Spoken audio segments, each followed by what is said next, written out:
is William, hopefully your favorite videographer from Two Hats Publishing. I welcome you to another Two Hats special of community events. Let's look in and see what's really happening.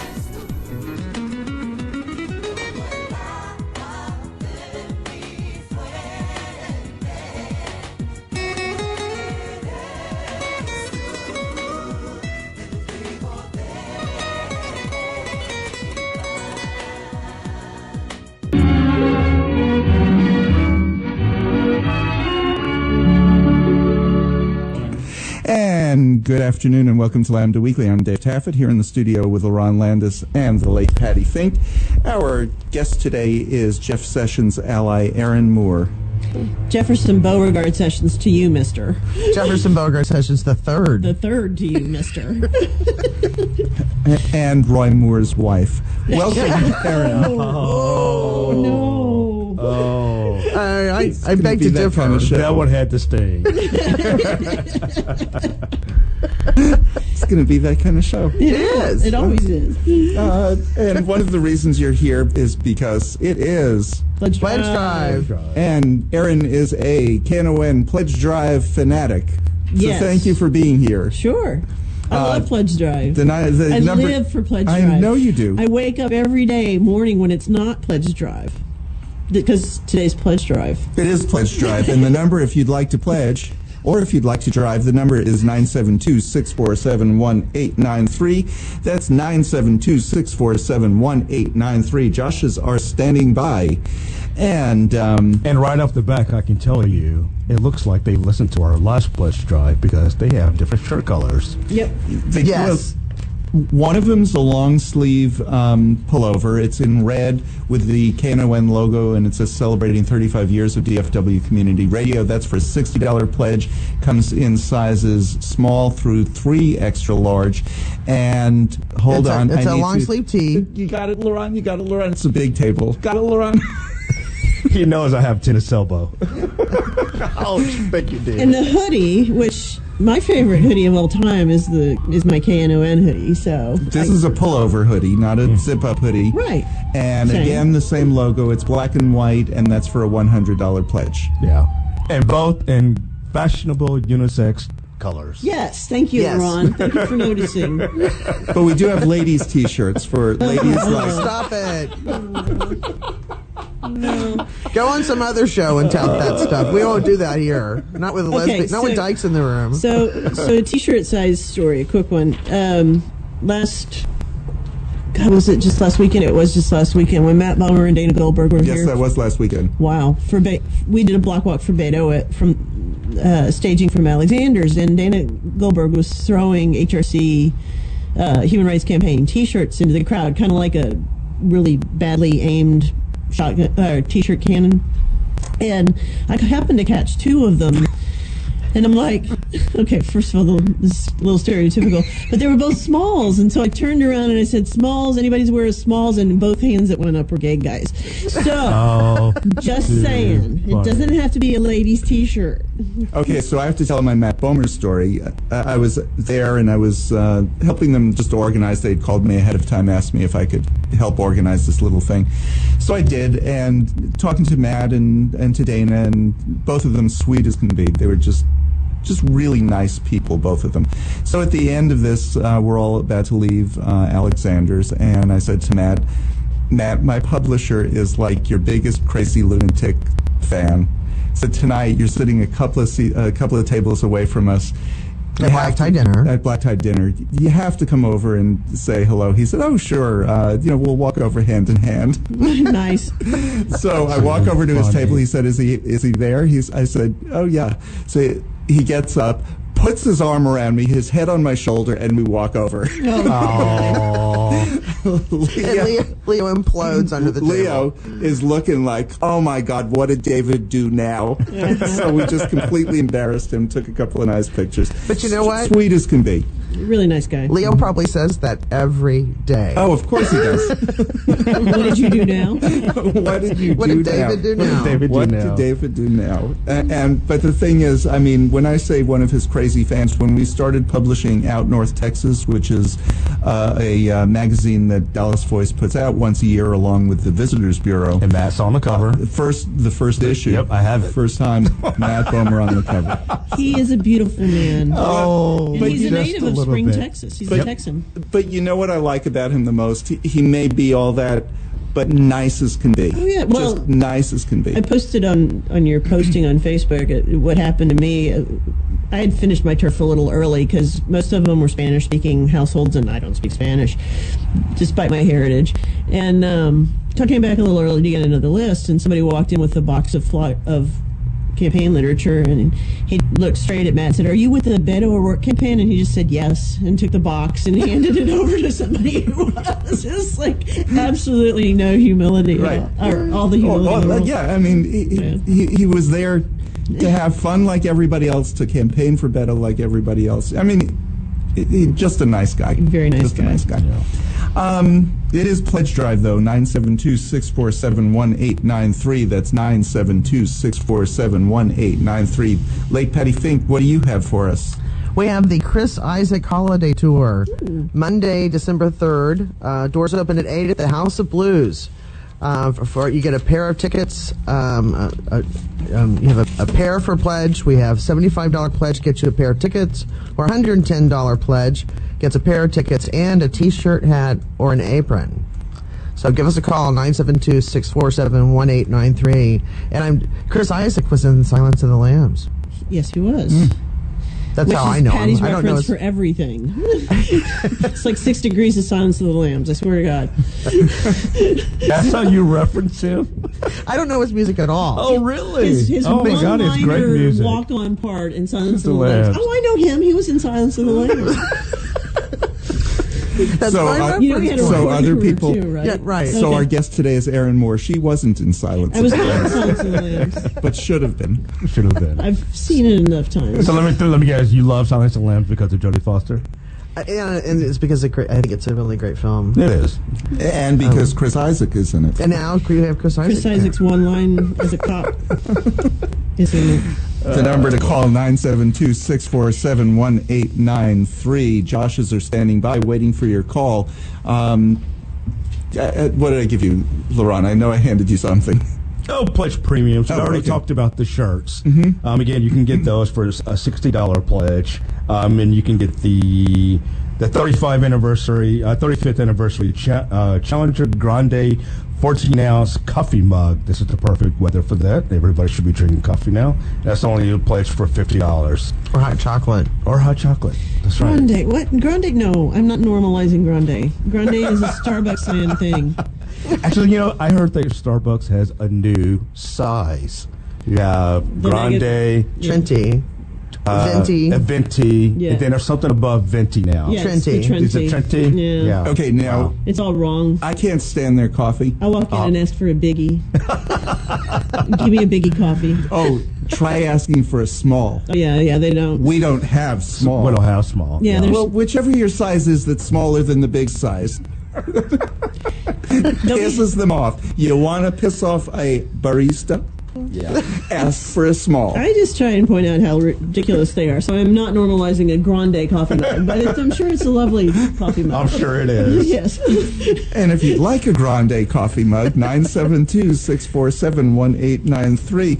Ask for the coffee mug. It will piss off Erin. It's not going to piss me off. Oh, I think it will. I just don't want to call it grande. 972-647-1893. It's not the coffee mug's fault it was named that. No, it's not. 972-647-1893. Give us a call. Okay, we got stuff to talk about. We What? do.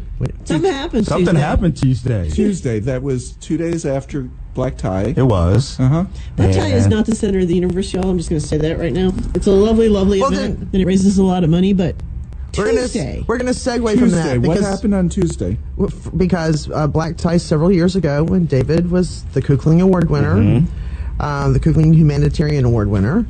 One of the speakers that year was a young man who had two moms, and his name is Zach Walls, and he stood up in the Iowa legislature and talked about marriage equality. And this was a long time ago because, as we recall, Iowa passed marriage equality pretty early on. 2000.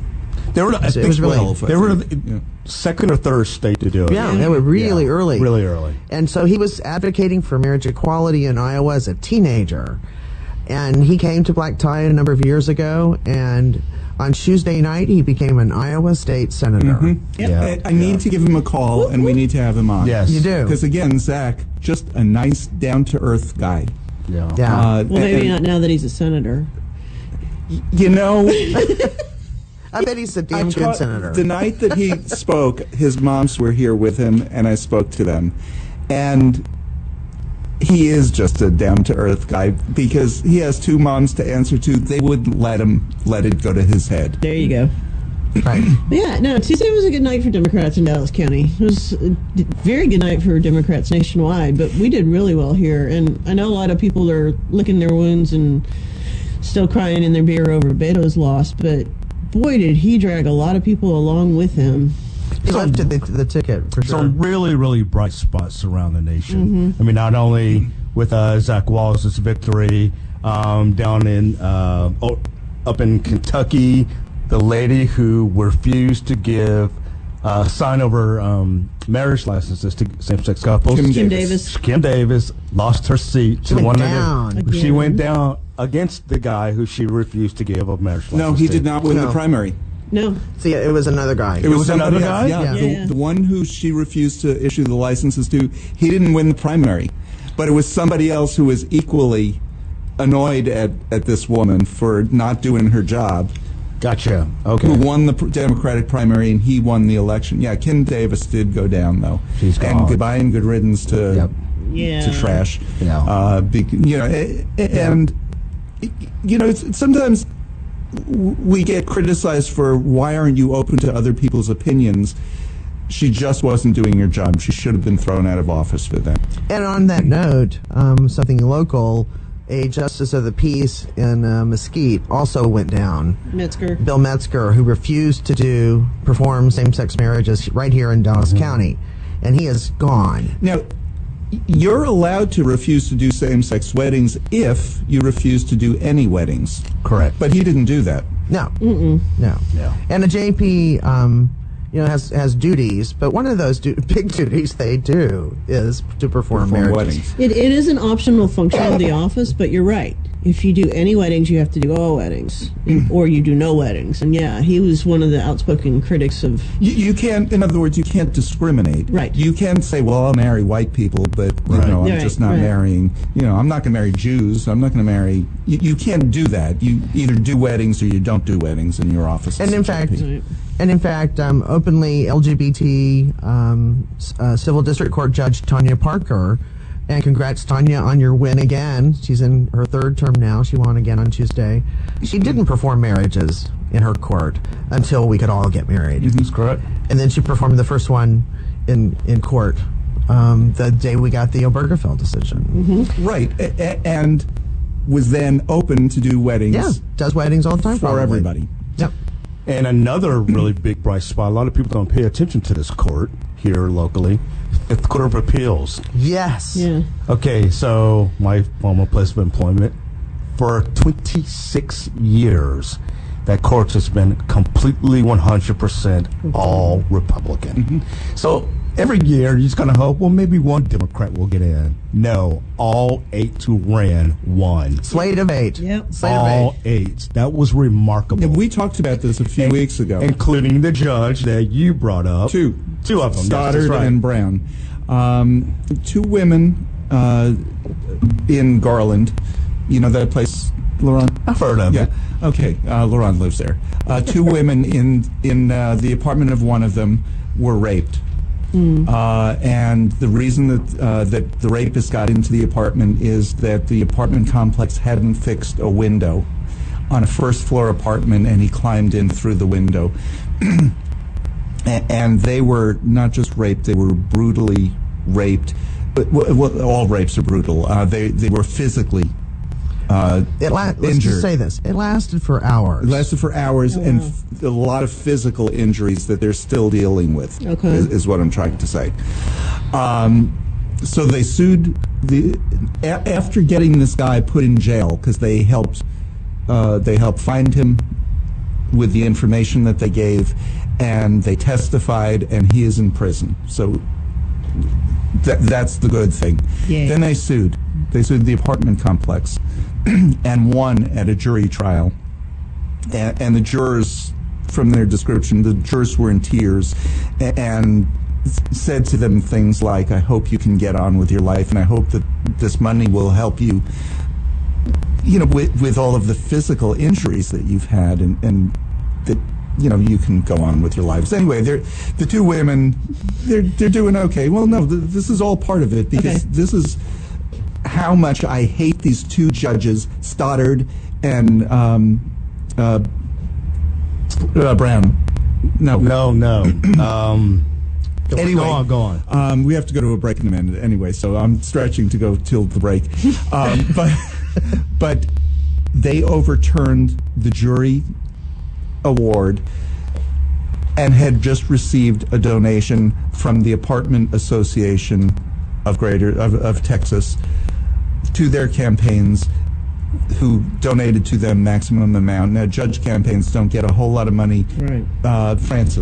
Molly Francis was the other judge. They had gotten donations from the Apartment Association, then overturned this award. How disgusting.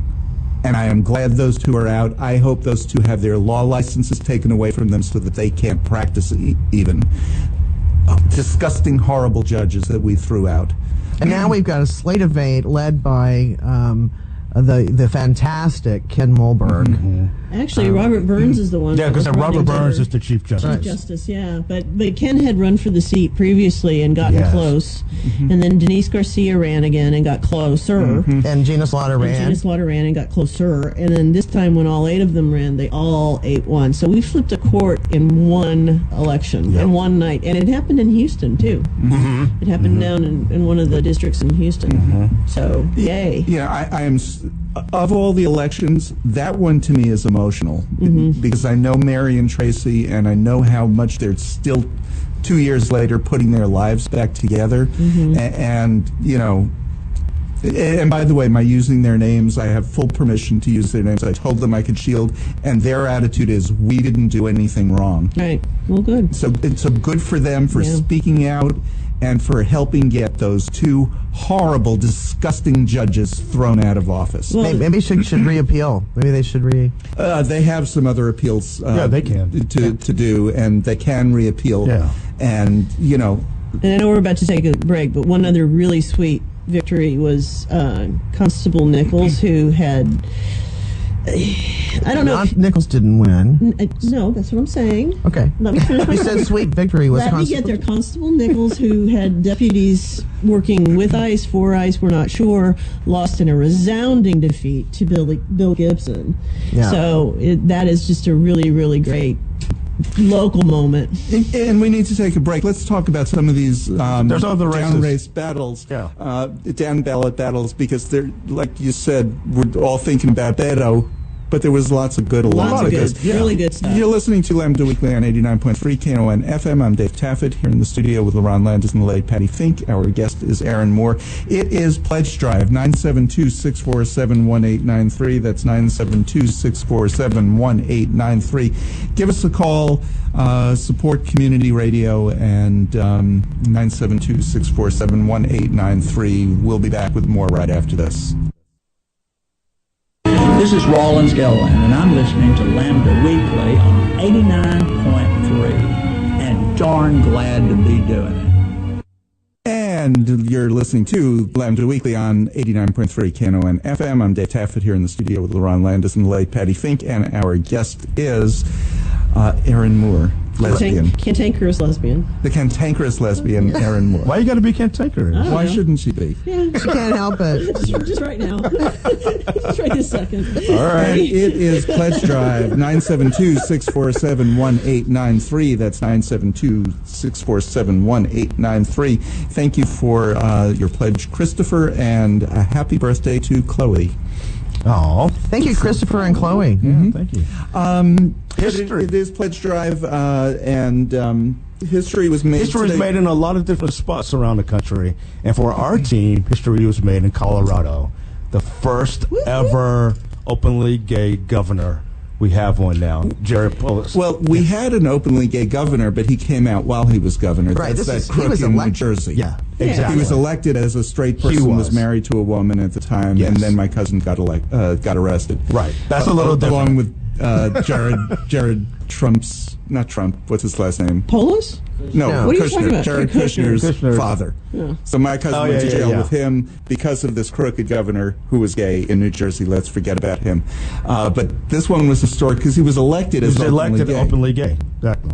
And we did, just to not lesbian wash the election, we did have a previous LGBT governor in Oregon, Kate Brown, who got reelected. She's openly bisexual. And both of them, what was so interesting about their elections was so many people said, oh, I didn't even know Jared Polis, there was a gay man running.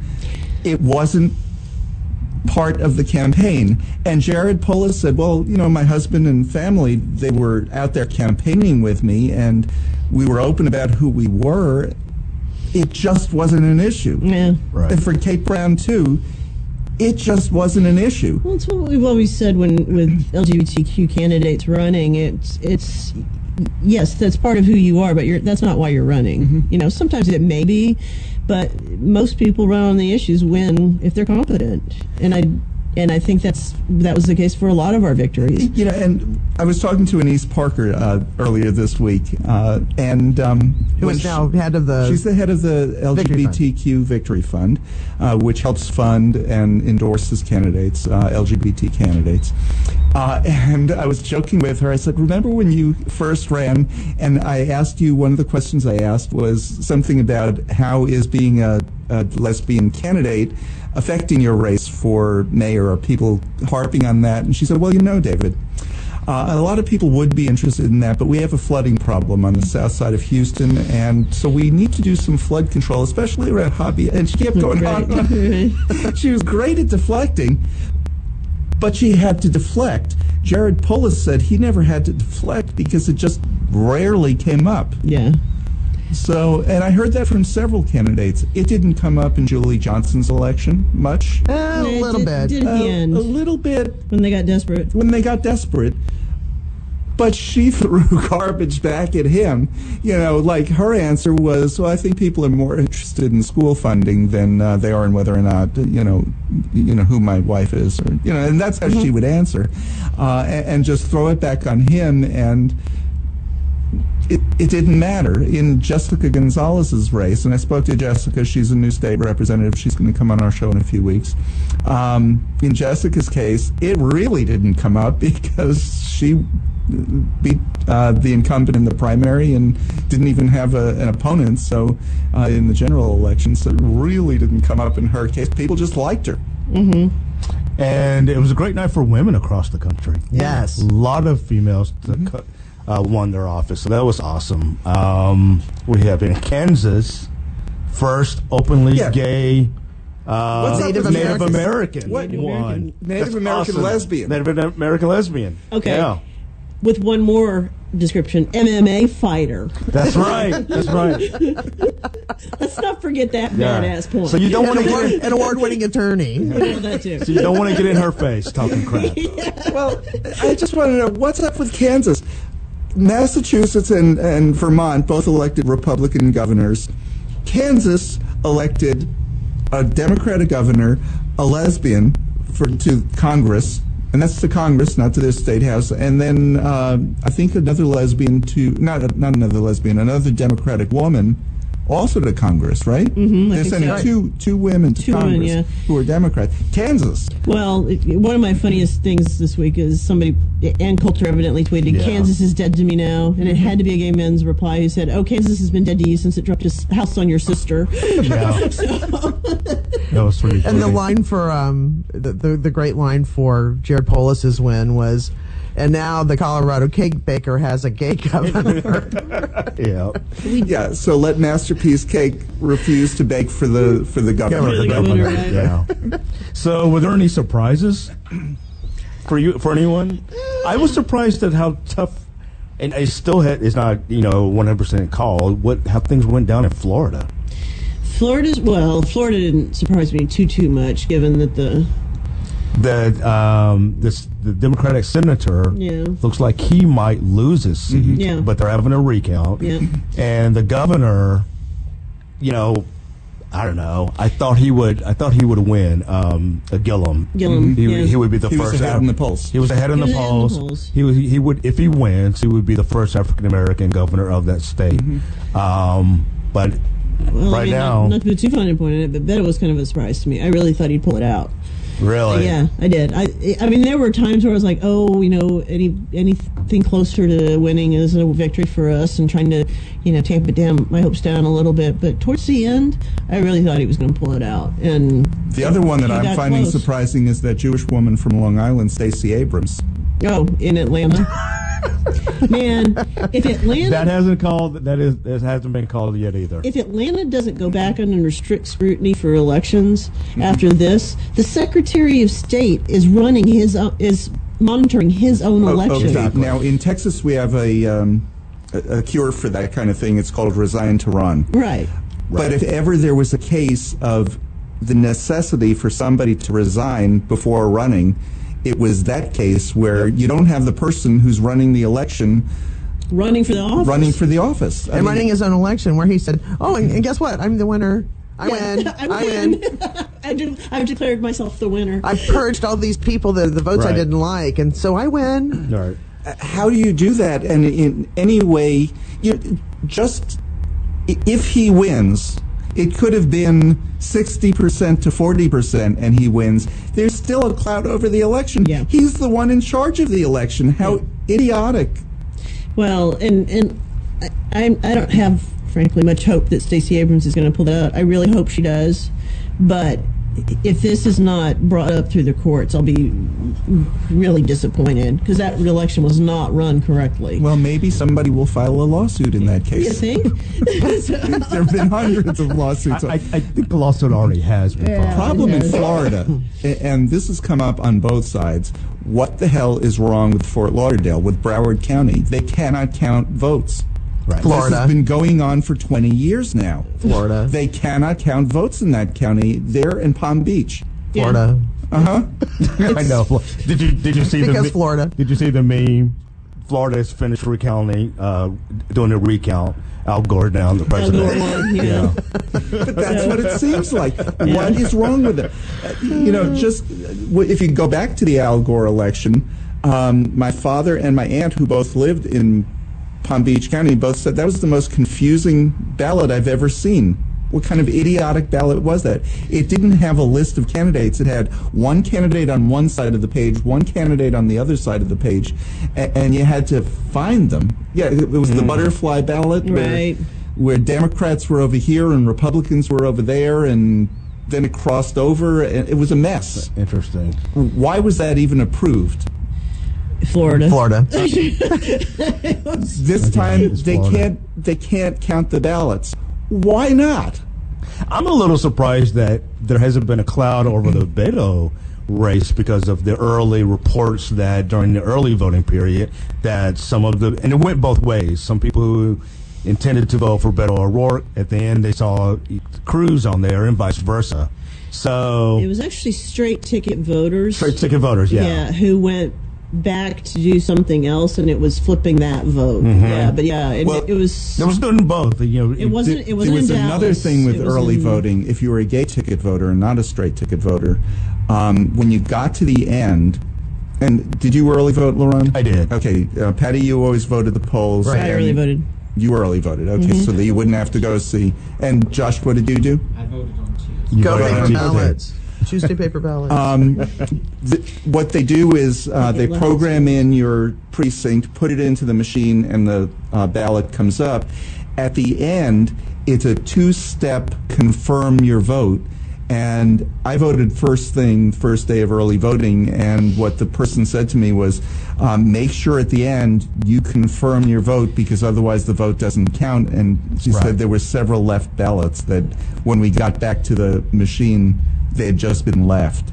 So they were making sure to tell everybody. But that was the other thing, not confirming your vote. And then don't make it sound like the other thing, like the vote flipping was Dallas. That did not happen in Dallas before we get a bunch of calls to Dallas County elections. Right. That was it's a different type of machine. Another part of the state. Right. And a different It was down in Travis County. Yeah. Well, and also Fort Worth. They have those machines. Fort Worth, too? Yeah.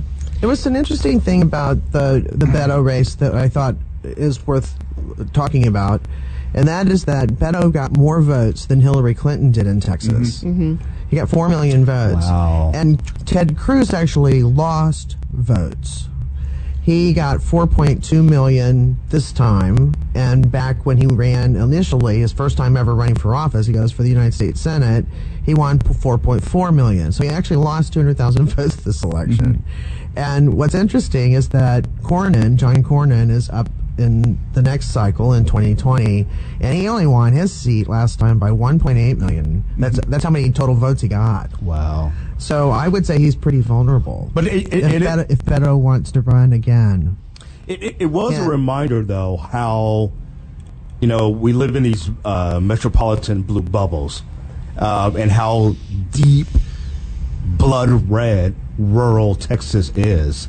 And, that's just hard to, that wall is hard to break. And I'm not saying we never will, but it's just going to, Beto got close. We've got to keep it going. It busted one of the things I've been told for the last 10, 15 years by people I know and trust, and it turned out to not be true, that if all of the major metropolitan areas and counties went blue, that Democrats would win. And Democrats did win a lot, but we didn't win the Senate seat. And but the other thing that proved to be true is that Texas is a non-voting state. There were 7.5 million registered voters in Texas that did not vote. 7.5 million. That's just slightly less than the total that did vote. So it's like, if you're registered, why don't you? Right. Why aren't you voting? Never mind that you're not registered. That totals only 15 million. We have 27 million people who live in Texas. Exactly. That's my point. That includes kids, but there are several million people who aren't even registered. So half of the half didn't vote. Right. I'm like, really? Right. And speaking of voting, you can vote to keep our show on the air.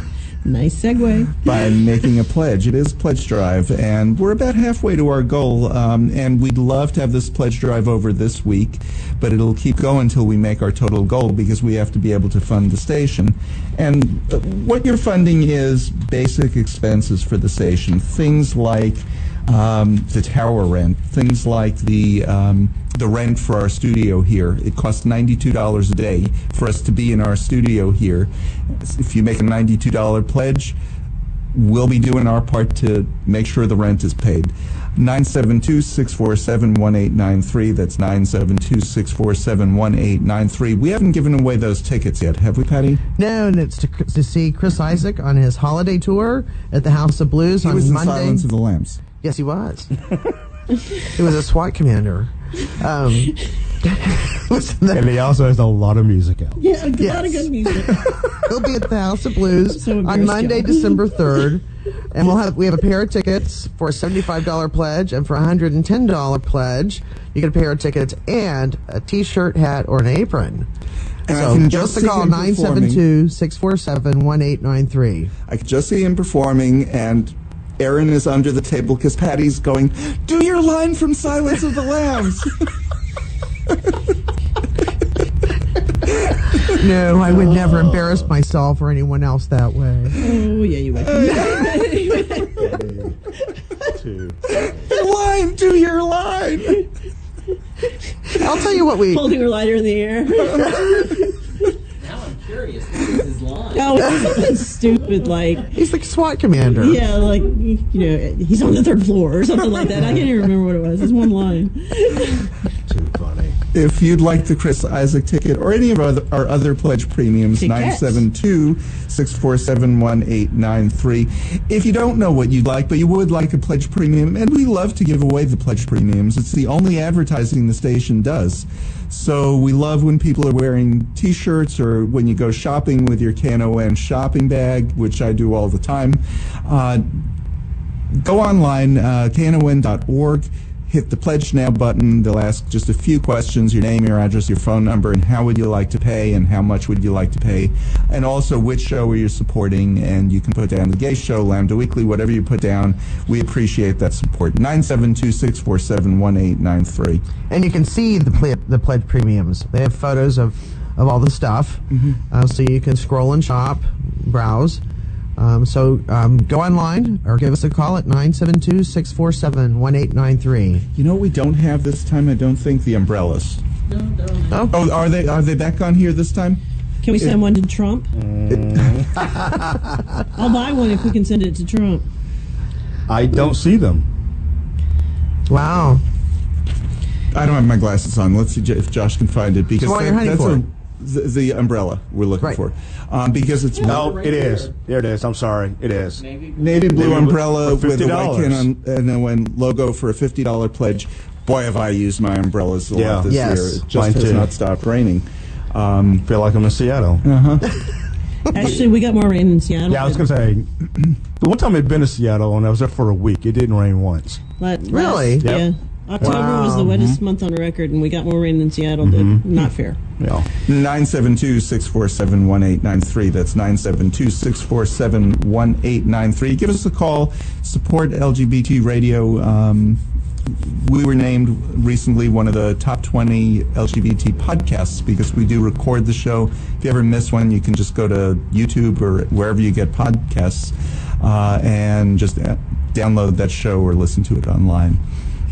One quick thing we haven't talked about yet was, let's kind of start back up at the top from electorally. Tammy Baldwin was reelected. That's right. United States Senator from Wisconsin. Kirsten Sinema. Kirsten Sinema. We've been supporting Kirsten since she was in the Arizona State House, and she came here to campaign and collect money. That's another call. That's a call you need to make. Right. We need Kirsten on as. And then she ran for the Arizona State Senate, and then from there she ran for the U.S. House, and that's where she is today. She's a United States Congresswoman, and she is running for Jeff Flake's seat in the United States Senate, and that is going to be right now she's 30,000 votes up, which is 1.4% ahead of her competitor from the GOP, and that's going to be a continuation of counting ballots, just like in other states. Yeah, and that one's not controversial. That's That's just a matter of they haven't counted all of the absentee ballots. It's a hugely mail by ballot or vote by mail state. Ballot. Thank you. Yeah, that. I mean Arizona more than any other state relies on that method. So there's a lot they haven't counted yet. Well, except for is it Oregon? That's entirely mail-in. Right. Yeah. Right. And but they have a Colorado process for that, and Washington State. So. But Kirsten is openly LGBT, so we would end up with two openly LGBT people in the Senate, and Miss Lindsay.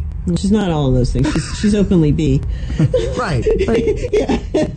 Yes. none of us are all of those things. but- Right. I know. I just. Well, Lerone is. I'm- We need to take a break. You're listening to Lambda Weekly on 89.3 Knon FM. It is Pledge Drive. Give us a call, 972-647-1893. That's 972-647-1893. During our break, great time to give us a call. Not that we don't want you to listen to our pitches, but one of those is just to call us.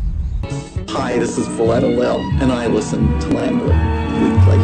I hope that you will too. And this is Lambda Weekly, and it is Pledge Drive. And did the Chris Isaac ticket go? Yeah. Okay, so we don't have that, but we do have plenty of other Pledge Drive premiums. One of the ones that you might want to consider is the black and white striped beanie and scarf set. And the beanie, I have one of those, has a little pom-pom on the top. Of course you do. Do you really? Yes? I have not seen it. Well, I'll wear it next Okay, week please so do. that everybody in the studio audience It's for can winter see. weather. Okay. All right. Why shouldn't I have a beanie with a pom-pom on top? It's black and white and says Knon on it. You do you, David. Exactly. It'll match your sneakers, actually. It will. Yeah. I don't have any black and white sneakers. And you know what? I need some new formal sneakers because my tuxedo sneakers are they're shot, so I'm going to have to get a new pair. Anyway, give us a call, 972-647-1893. That's 972-647-1893. Support LGBT Radio for North Texas, one of the top 20 podcasts in the country. I love saying that. And the oldest, longest running LGBT radio show on the air, anywhere. In the United States, or anywhere, really. And we want to send well wishes to the Supreme Court Justice Ruth Bader Ginsburg. Oh, God. Yes. Please get well. Oh, she's back at work. Hang in there. She was back at work. That's right. That's right. Yeah. She fell this week and cracked 3 ribs. Was right back at work the next day, though. Well, she was in the hospital at death, so day after. Day after, yeah. And there was a great open letter to her clerks. It's like you have one job. Forget all the opinion writing and research and briefs that you need to read. If she wants something to eat, you get it and put it in front of her. Exactly. You can cut up her meat. Don't let her move. If she's like, I know that file's around here somewhere. You get it for her. My doctor said, I'm donating your organs, David, to her. Which brings us to a serious point. I was surprised. I mean, everybody predicted that the Democrats would take over the House, and they did, the U.S. House. But I was surprised that not only did we not take over the U.S. Senate, we lost seats. Why do you all think that happened? Not surprised. It was a tough map for the Senate. I think there were 23 seats up, and 2 of those were Democrats that were in traditionally our red states. 34 seats. 34, excuse me. Yeah. Okay. 34 seats were up. Yeah.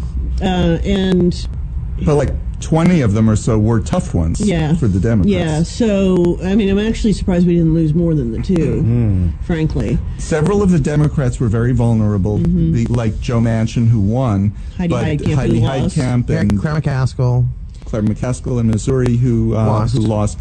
But those were really swing states. Yeah. Or more Republican states. And then the other thing was, it was more Democrats that were up. There were very few vulnerable Republicans who were up. Yeah. Florida was another one, that swing state. So no, you're fine. And my numbers might have been a little off, but that sentiment, I mean, it was going to be a struggle just to hang on to what we had. Which means that next time, it's more Republicans who are up, who are more vulnerable. More vulnerable. Where we can make some. I just thought, everyone said that this was, a referendum on Trump. Why were those Democrats even vulnerable? Keep in mind, though, that the one word, gerrymandering. That's a good point. This country is gerrymandered to hell and back. Mm-hmm. And most of those seats, the Constitution puts the United States Senate in 3 classes, class 1, 2, and 3. And they're spelled out. And for example, we had none of our senators were on the ballot last time in 2016, and now they're staggered.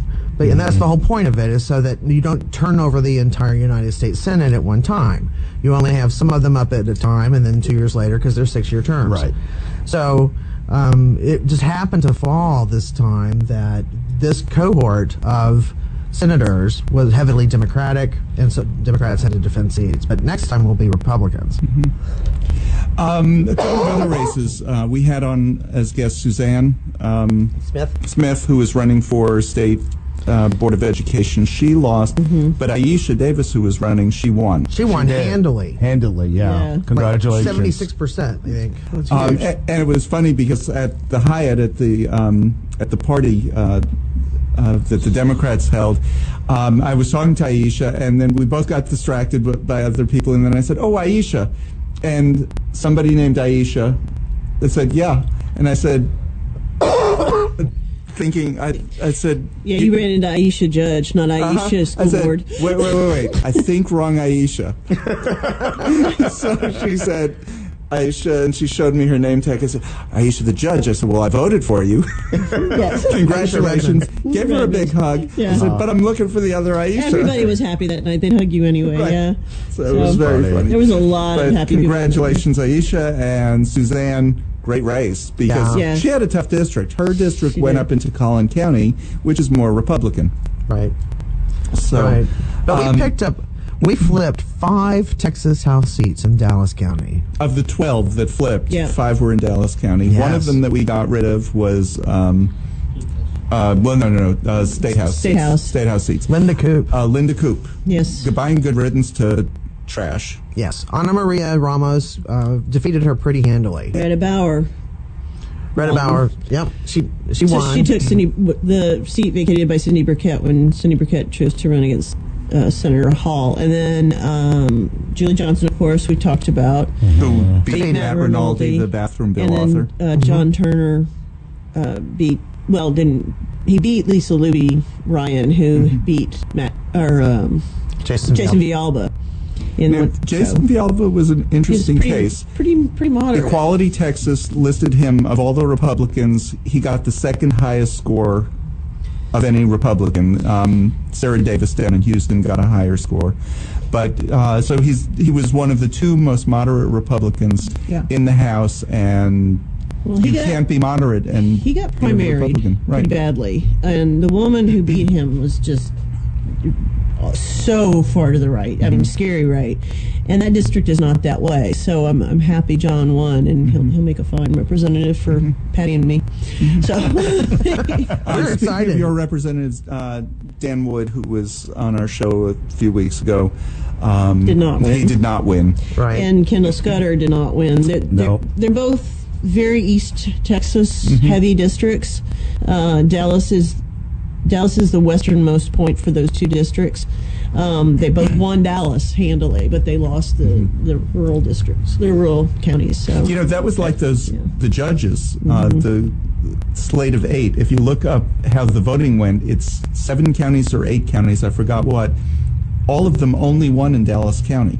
Now they came close in some of the other counties, enough to put them over. They came close enough, yeah. But it was Dallas against all the surrounding counties. Yep. It was kind of an interesting map. I was talking to Kim Mulberg that night, and he said they had to win Dallas by 60 points, plus to 60, and they had to win they had to lose the other counties with no less than 40%, and that happened enough times that they all 8-1. So, and actually in some of the other counties, it came real close, like 48-52. Yeah, they did real well, considering. And another race, U.S. Congress, unfortunately she didn't win, but another former Lambda Weekly guest, Lori Birch, did not win her seat. Right. Again, tough district. Mark Ferris has been on our show. Mark Ferris didn't win. Mark got really close. Mark raised more money than any Democrats ever raised for a Collin County race, and Mark also came closer than any Democrats ever come. He ran a good race. In a Collin County race. He got so close to winning. I think it was a 2%, 52-48, something like that. 51-49. Oh, was it? Yeah, it was. Okay, I hadn't seen the final totals. 2.3%, something like that. And Brandy Chambers, who was on our show, came within 1,440 votes of defeating Angie Chin Button. Yeah, that was a squeaker. That was a real squeaker. And Joanna Catanach is still in a recount. And Terry Meza won her race. She lost last time to Rodney Anderson, another of those super right-wing, Empower Texan supported, right-wingers. She lost by 64 votes last time, and this time she won. And I want to clarify about what I said about Linda Coop. When she was on the Dallas City Council, she was a reliable ally. She did a good job. And I do want to say she did a good job on the City Council. She was always fair-minded. She got to Austin, and she became this right-wing nut job. Thank you, because I wasn't going to say something as nice. She became Did this she right. Really, or did she? Just, of course, she didn't believe it. That's my point. She ran. Her brother is gay. She ran counter to who she was, and she lost because of it. And which just tells me that if you're true to who you are and you believe what you're saying and you work for the people that you represent, then I think you win. And I think Linda could have. She's a good example. Yeah. Strauss, the exactly. Speaker of the House. Is the other person we were trying to think of. Yes, thank you. Speaker Strauss couldn't stand her because he knew how she believed. Because she went to him one time and said something like, "Oh well, we'd like to vote that way," but he looked at her and Jason Villalba and said, "So if you vote together, you won't be alone out there." Right.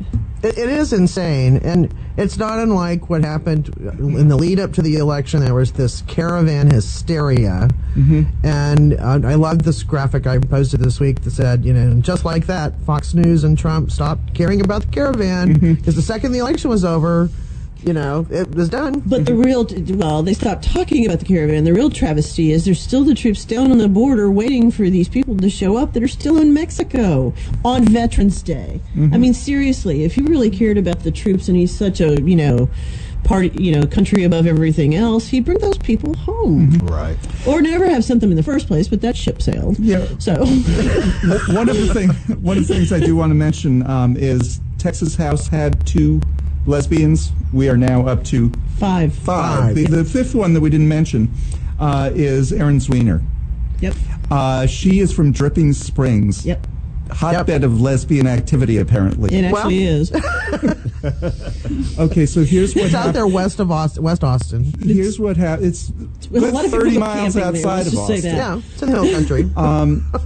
Okay, so here's what happened. About a year or two ago, there was a trans kid in school, and Texas Values, which is one of these right-wing organizations, they came in and starting trouble, and the school board and the parents at the school rallied behind the kid and said, let's take care of our kid. Right. And that's the kind of town Dripping Springs is. And they elected Erin. I guess Erin identifies as bisexual. Not me. Erin Zwiener. Yeah. Erin Zwiener, not Erin here. Erin here in the studio. Channel 8 clearly labeled her, a lesbian. Yes. Clearly labeled her lesbian. Yes. But Erin Zwiener, photographic proof. Erin Zwiener got elected because, again, her sexual tight race. Though. It was a tight race, but her sexual orientation wasn't the issue. Right. It wasn't the issue, and that was a flipped seat also. Yep. I mean, so tight race Yep. that a Democrat pulled out, and the fact that an LGBT person pulled it out. Yep. So we will have 5. And they're all women. I still say they should form their own caucus. When I said I did a headline that just said 5 lesbians in the legislature or something like that in the Dallas Voice, and I had somebody, well, Mary identifies as pansexual. I said, you know what? I once asked Mary, and she said, quote, well, I can't use the whole quote on the air. She said, I don't give up. There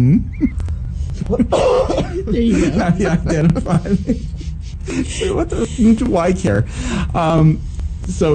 Anyway, so we have 5 LGBT people coming into the legislature. The other seats that we flipped, 3 new ones. 3 new ones. Yeah. It'll be 5 in the incoming legislature. Yeah. We flipped 2 Senate seats, one in Tarrant County. Yep. Wendy Davis's old seat that went to a Tea Party Republican is now back in Democratic hands. Woo-hoo. And here we were under threat of having 2 Huffines in the state Senate. We have none. Now we have 2 Johnsons. Yes. In the House, yeah.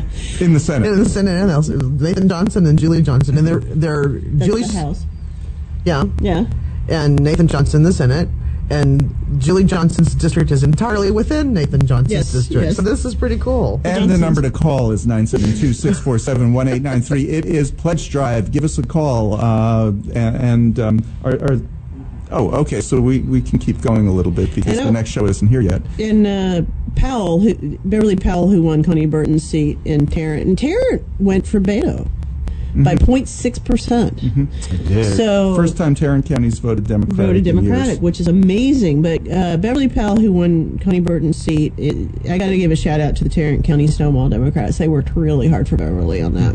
And I mean, I'm not saying they're every bit helps. There were a lot of local hero groups that popped up after Trump won. Just had never been involved in politics, but wanted to make change and do something. And as usual, the Stonewall Democrats here were stalwart players, but the newer groups like the Funky East Dallas Democrats, who is frankly a bunch of either self-employed or retired women who started it, got mad enough to start a group, and they swelled their ranks to up to 3,000 before, and I think you had them on the show recently. Yeah, we did.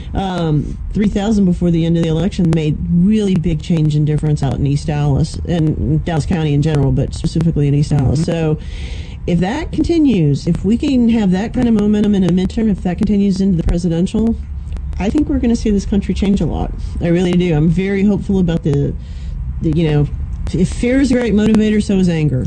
And you can help this radio station change a lot. Yes. By giving us a call, 972-647-1893. That's 972-647-1893. It is Pledge Drive. We are halfway to our goal. Our show is halfway to our goal. The station is halfway to its goal.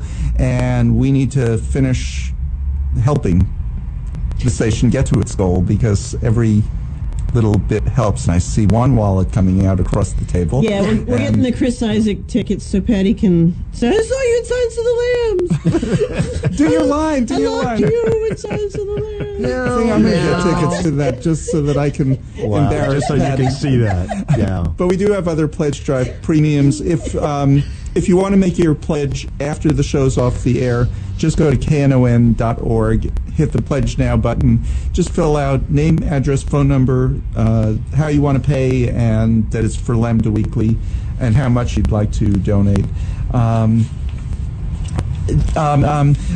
of the other things that you can do is do a bank draft, and that's a monthly bank draft, which is very helpful to the station because we know we have a regular income coming in that way. Call us now, tell us you'd like to start a bank draft, and then somebody from the station will call you during the week to arrange that. You can have it deducted the 1st of the month, the 15th of the month, whatever you'd like to do. You select the amount and pledge $1 a day and keep KNON on the air every day, because $1 a day makes a huge difference at KNON because our expenses are that much under control.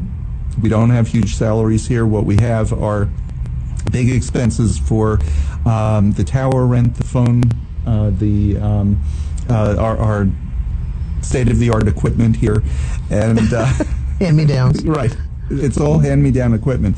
But we just have regular expenses that... why don't we do our top of the hour, 972-647-1893. We'll be back. The next show is on its way. You're listening to Knon 89.3 FM in Dallas and Fort Worth, the voice of the people. And this is KNON, the Ethiopian show. They're on their way, but we're assuming they're on their way. We haven't heard from them. No, we got 2 hours today. It would be 3 hours. 3 hours. Yeah, that's right. But we're just talking a little bit about the elections, but it is Pledge Drive, so give us a call, 972-647-1893. That's 972-647-1893. Josh's are standing by. Just going back to Beto, what do y'all think was next for him? I mean, I know everybody's already gearing up for the Beto 2020 presidential signs, but you know, I haven't seen a post interview with him. Has he I don't said think what he's given any. He hasn't given any. And I think the Beto 2020 is just a way of people to, something, we got to do something, to heal, but I don't know. I mean, he can do whatever he wants to do, frankly. I mean, getting as close as he did, if he wants to run against Cornyn for Cornyn's seat, I think he'd be a little, I don't know. It's aspirational to run for president, but hey, anything's better than what we got. One thing that they were saying, had he won, and if he was our senator, he'd be like prime candidate for president. For president, yeah. He'd have to keep the momentum going, but he would have been right up there because that would have been a major upset. Because other states were paying close attention to what we did down all of the country. And I mean, frankly, the three people that lost on Tuesday that were the most heartbreaking were Beto, Andrew Gillum, who we don't know yet, and Michelle Abrams, who we also don't know yet, but probably Stacey Abrams, excuse me. They're kind of showing us that they're the heart of the party, though. I mean, to take on these tough of races and get as close as they have with them, as much integrity as they have, I mean, this is the way to go. They're showing us the path. That's what we're going down. And so many people won because of the races they ran. It was their coattails that pulled Texas along. We haven't even talked about Lupe. We haven't talked about Lupe. I don't think anybody was surprised. No. I was surprised she did as well as she did, actually. She had a very underfunded campaign. Partially because of Beto.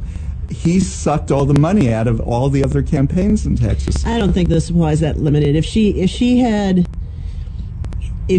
gotten in earlier and had generated the momentum that he did, I think that you would have seen both races funded as well.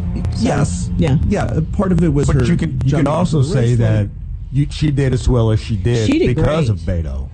Well, That was partially it, but she lost by 10 points. Some polls had her down by 20. I saw Wendy Davis lost by 20. 20, yeah, and she had all the backing, and I think Lupe did a great job. I think she started the new conversation. I think she campaigned well, for a grassroots campaign, but it was really Beto's coattails. I mean, it really was. And you really underscored the point that she started really late. Yeah. For a gubernatorial race The last in Texas, day she could possibly Yep. still enter. and you got to get in early. Yep. Well, we need to go. Thank you, everybody, for listening to Lambda Weekly, and we'll be back next week with I'm not sure who. With somebody. We'll see you next week.